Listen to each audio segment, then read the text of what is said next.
গাজীপুরের টঙ্গীতে ইজতেমা ময়দানে ঢোকাকে কেন্দ্র করে মহাসড়ক অবরোধ ও গাড়ি ভাঙচুরের অভিযোগ উঠেছে জুবায়েরপন্থীদের বিরুদ্ধে।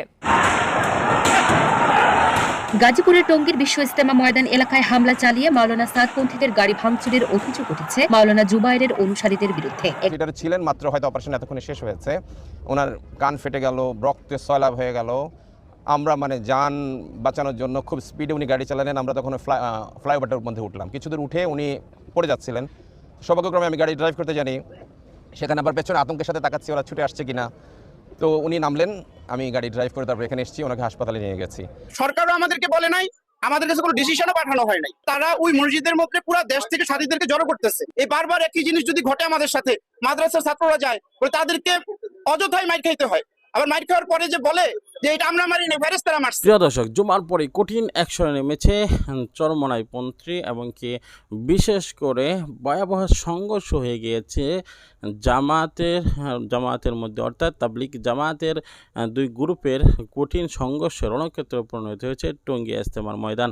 আমরা দেখব সেখানে কি হয়েছে। সাদপন্থী এবং জুবায়েরপন্থীদেরকে নিয়ে ভয়াবহ সেই সংঘর্ষের বিস্তারিত আপডেট এই ভিডিওটি না টেনে শেষ পর্যন্ত দেখতে থাকুন।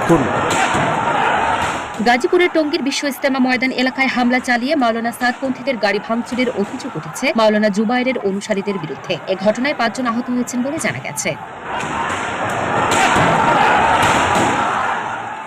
বৃহস্পতিবার মাওলানা সাদ কান্ধলবীর ইজতেমা আয়োজক কমিটির কয়েকজন শীর্ষ মুরব্বী ইজতেমা ময়দানের পশ্চিম অংশে যান। এতে বাধা দেন জুবায়ের অনুসারীরা। পরে তারা ঢাকা ময়মনসিংহ মহাসড়কের মন্নু গেট এলাকায় সাদ অনুসারীদের প্রাইভেট কারে ভাঙচুর চালায়। উল্লেখ্য, সরকারের উচ্চ পর্যায়ের সিদ্ধান্তে দ্বিতীয় দফায় জোর ইজতেমার অনুমতি দেওয়া হয়নি মাওলানা সাদ অনুসারীদের। লুনা আফরোজ নিপা, ঢাকা পোস্ট। মাত্র হয়তো অপারেশন এতক্ষণে শেষ হয়েছে, ওনার কান ফেটে গেল, রক্তে সয়লাভ হয়ে গেল। আমরা যান বাঁচানোর জন্য খুব স্পিডে উনি গাড়ি চালালেন। আমরা তখন ফ্লাইওভারটার মধ্যে উঠলাম, কিছু দূর উঠে উনি পড়ে যাচ্ছিলেন। সৌভাগ্যক্রমে আমি গাড়ি ড্রাইভ করতে জানি, সেখানে আবার পেছনে আতঙ্কের সাথে তাকাচ্ছি ওরা ছুটে আসছে কিনা। তো উনি নামলেন, আমি গাড়ি ড্রাইভ করে তারপর এখানে এসেছি, ওনাকে হাসপাতালে নিয়ে গেছি। আমাদের বলার কথা হচ্ছে একটা, আমরা চাই তো আমাদের তবলিগের মুসলমান ভাইরা শুধরে যাক। এটা মুসলমানের কাজ না, এটা তবলিগ করার কাজ না। এটা হচ্ছে 1 নম্বর কথা। আমরা চাই যে তারা তাদের মতো তাদের এসব আচরণ বদলে ফেলুক।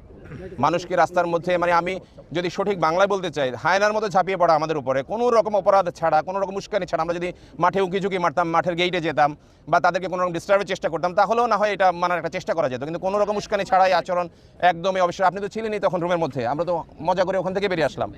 আমরা জোর করবো, আমরা 5 দিনের জোর করবো। আমাদের ওনার কোয়েশ্চেনটা আমি উত্তর দিই। আমরা 5 দিনে জোর করবো ইনশাআল্লাহ। 20 তারিখ থেকে 24 তারিখ আমাদের তারিখ আছে। আমরা 5 দিনে জোর করব। সরকার যেরকম করে আমাদেরকে বলেছেন যে আমাদেরকে জোর করতে দেবেন, আমরা সেটার জন্য অপেক্ষা করছি। আমরা পুরো দেশের সব সাথীরা এখন সরকারের দিকে তাকিয়ে আছি। এই ঘটনার পরে সরকার কি করে আমরা দেখতে চাই। আমরা কোনো রকম অকারেন্স করব না, আমরা অন্যদের মতো উচ্ছৃঙ্খলতার কিছুই করব না। আমরা দেখতে চাই সরকারের প্রতিটা ক্ষেত্রে আমরা সম্মান রেখেছি। সরকারের অনুরোধে আমরা কয়েকজন রেখে করতে যেতাম, কি লাগবে না লাগবে আমরা সেটাও করিনি, এবং সেটা জানাবার জন্য সরেজমিনে গেছি, তাদের নিশ্চিত করার জন্য যে কেউ ঢুকবে না। তো আমরা 5 দিনের জন্য ইনশাআল্লাহ করবো, কারণ সরকার আমাদের পারমিশন দিয়েছে। 2 নম্বর, এটার ব্যাপারে আমাদের যে সাথী আহত হয়েছেন ভয়াবহ রকমভাবে, তার অবস্থা তো অ্যাকচুয়ালি আমি এখনও জানি না। অপারেশন থিয়েটারে ঢুকে নিয়ে গেছে ইমার্জেন্সি, ওই ব্যাপারে আইনানুগ ব্যবস্থা গ্রহণ করা হবে। আর বিনীত কথা হচ্ছে, আমাদেরকে দুর্বল ভাবার কোনো প্রয়োজন নেই, কিন্তু আমরা উচ্ছৃঙ্খল নই, আমরা খারাপ মানুষ নই, আমরা ভালো মানুষ। আমরা সরকারের দিকে তাকিয়ে আছি। 5 দিনের জোর আমরা ইনশাআল্লাহ টঙ্গী ময়দানি করবো, এখানে থানা থেকে আমরা বেরিয়ে চিকন রাস্তা দিয়ে কামারপাড়া রোড দিয়ে এখানে আসবো। আমরা তখন ঢাকা ময়মনসিংহ রোডে, ওই রোডের উপরে আমাদের ওনারা আটকে দিয়েছেন। শুধুমাত্র আমাদেরকে চিনতে পেরেছেন না, কোনো কারণ নেই। সরকারও আমাদেরকে বলে নাই, আমাদের কাছে কোনো ডিসিশনও পাঠানো হয় নাই। তারা ওই মসজিদের মধ্যে পুরো দেশ থেকে সাথীদেরকে জড়ো করতেছে। এই বারবার একই জিনিস যদি ঘটে আমাদের সাথে, মাদ্রাসার ছাত্ররা যায় তাদেরকে অযথাই মাইর খাইতে হয়। আবার মাইর খাওয়ার পরে যে বলে যে এটা আমরা মারি না, ফেরেশতারা মারছে। এগুলো কথা শুনলে তো আমাদের কষ্ট লাগে। মাঠ তৈরি করবে ওলামা মাশায়েখের অনুসারী যারা, আলমী শুরার সাথীরা বলে আমাদের ইজতেমার ময়দানে পুরো ইজতেমার তৈরিটা করবে। বিশেষ করে 31 জানুয়ারি, 1-2 ফেব্রুয়ারি যে ইজতেমা হবে, পুরা ময়দানের কাজ করার দায়িত্বভার আমাদের আলমী শুরার সাথী যারা আছে, ওলামা মাশায়েখ এবং তৌহিদুল জনতা সবাই মিলে এটা মাঠটা তৈরি করবে। এটা ফয়সালা হয়ে গেছে। তো ফয়সালার উপরে কাজ চলতেছে। আমাদের সাথীরা অলরেডি বাসটাস গেড়ে অর্ধেক ময়দানের কাজ প্রায় শেষ করে ফেলছে। তো ইদানিং তারা বলতেছে, ইদানিং সাহেবের অনুসারী সাথীরা বলতেছে এই 4-5 দিন ধরে যে ময়দানের মধ্যে মানে টঙ্গীর ময়দানের মধ্যে তারা কি করবে বলে এমন করে ইস্তেমার আগে জোর করবে, এবং এই জোর করার জন্য আলমী সুরার যে সাথীরা আছে, অনুসারীরা আছে, তারা যাতে ময়দান থেকে বের হয়ে যায়। সরকারও আমাদেরকে বলে নাই, আমাদের কাছে কোনো ডিসিশনও পাঠানো হয় নাই, এবং তাদের কাছে মুরতাজে অর্ডার করে জিতে নিন গাড়ি, বাইক, আইফোন সহ কোটি টাকার পুরস্কার। অর্ডার করতে ভিজিট করুন মুরতাজ.com। যখন জিজ্ঞাসা করি তারা দেখবেন যে ইউটিউবে বলেন, ফেসবুকে বলেন, যত যোগাযোগ মাধ্যমে আছে, এবং আমরা এটাও দেখছি যে তাদের যে ময়দানের পশ্চিম পাশে যে পোর্শন আছে, যে জায়গায় আগে বেলাল মসজিদ ছিল, বলে তারা ওই মসজিদের মধ্যে পুরো দেশ থেকে সাথীদেরকে জড়ো করতেছে। এটা আমাদের সাথীরা অলরেডি জানছে।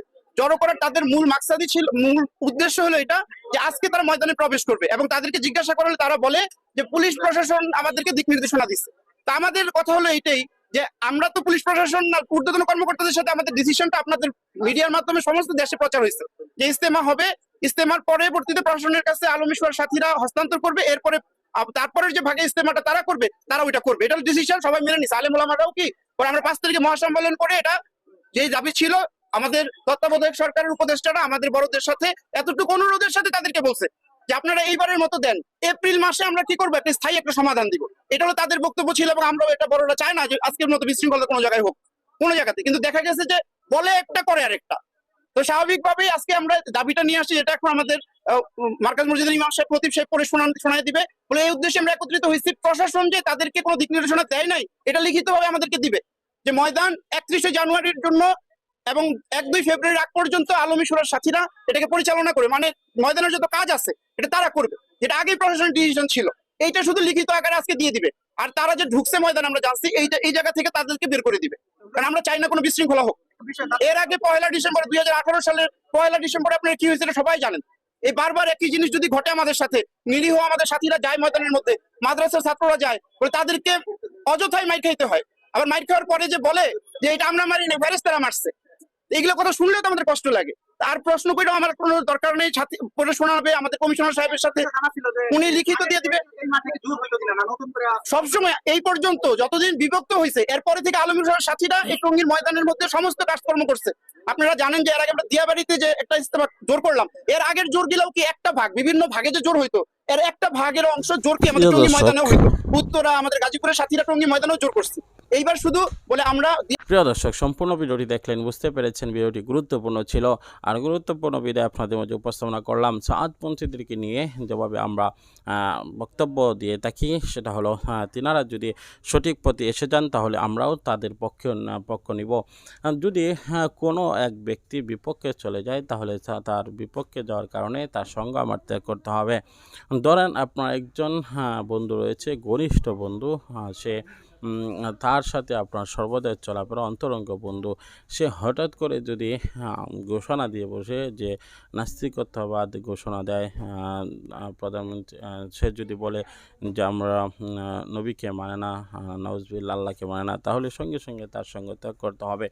ঠিক তেমনি আমরা সঙ্গ নিয়েছিলাম জুবায়ের সাহেব এবং তার সাথে সাথে সর্বোচ্চ সম্মানের আসনে বসিয়েছিলাম, এবং কি সর্বোচ্চ জায়গাতে বসিয়েছিলাম এবং সর্বোচ্চ সম্মান দিতাম, এবং বাংলাদেশে আসলে তাকে অন্যরকমভাবে সম্মান দিতাম। তখন তারা যখন হঠাৎ করে বিপদে চলে গিয়েছে, বিপদে চলে যাওয়ার সাথে সাথে আমরা তার সঙ্গকে ত্যাগ করেছি। অর্থাৎ সাদ সাহেবের কথা বলছি। সাদ সাহেব যখন তিনি ঘোষণা করেছেন কোরআন বিরুদ্ধে গিয়ে, তখন আমরা তার বিরুদ্ধে চলে গিয়েছি। অবশ্যই সেটা কোরআনের জন্য, আল্লাহর জন্য ভালোবাসা, আল্লাহর জন্য মহাব্বত। কোনো কিছু ভালোবাসতে হলে আল্লাহর জন্য করতে হবে, ঘৃণা করলে আল্লাহর জন্য করতে হবে। প্রিয় দর্শক, আজকের মতো বিদায় নিচ্ছি। আসসালামু আলাইকুম রহমতুল্লাহ।